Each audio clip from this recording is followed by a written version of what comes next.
Hey guys, I just wanted to let everyone know Hunter is going to be available free to download on Amazon.com for the next 4 days from May 24th, which was today, through May 28th.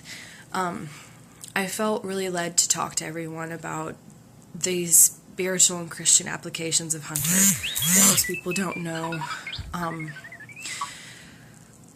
The story of Hunter parallels with the story of Moses from the Bible.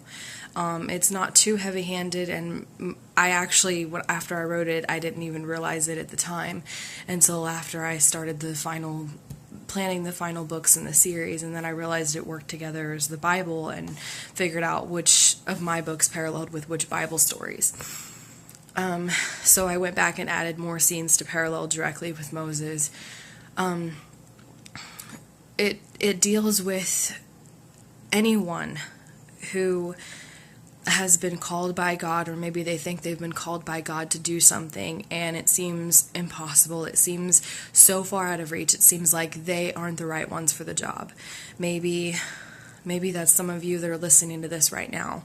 Maybe there's something that God wants you to do, or that God has planned for you, and you think that one is either too much for you to handle, it's too big. You're just you. You're just a normal citizen like everybody else. How could you do something like that?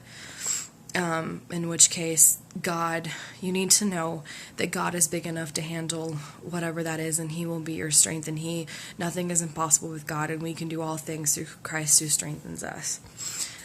Or maybe you feel like you are too much of a failure. Maybe you've sinned. Maybe you've done too much. Maybe your past is just too much.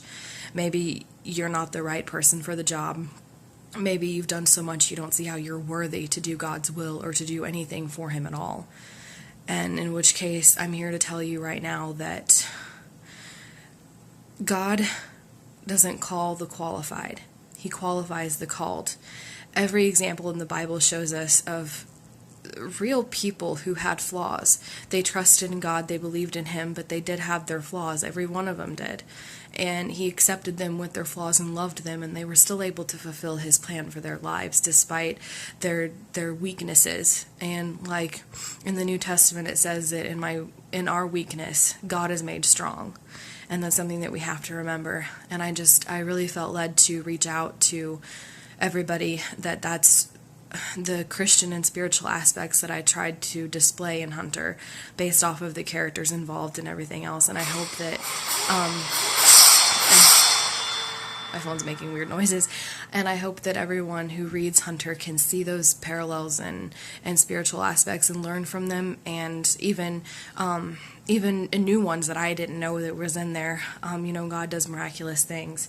So let me know what you guys think in the comments, and if you guys have read Hunter and you think you know any other spiritual aspects that I missed, or anything like things that you liked about it, the spiritual aspects of it, or anything in general. If you want to talk about God, if you want to open up, or if you want to share a testimony, or talk to me, if you need somebody to talk to or pray with, I'm here, and I want to let you guys know that I'm willing to pray for you. I'm willing to pray with you. I'll do whatever it takes if you guys need help. So thank you, and God bless.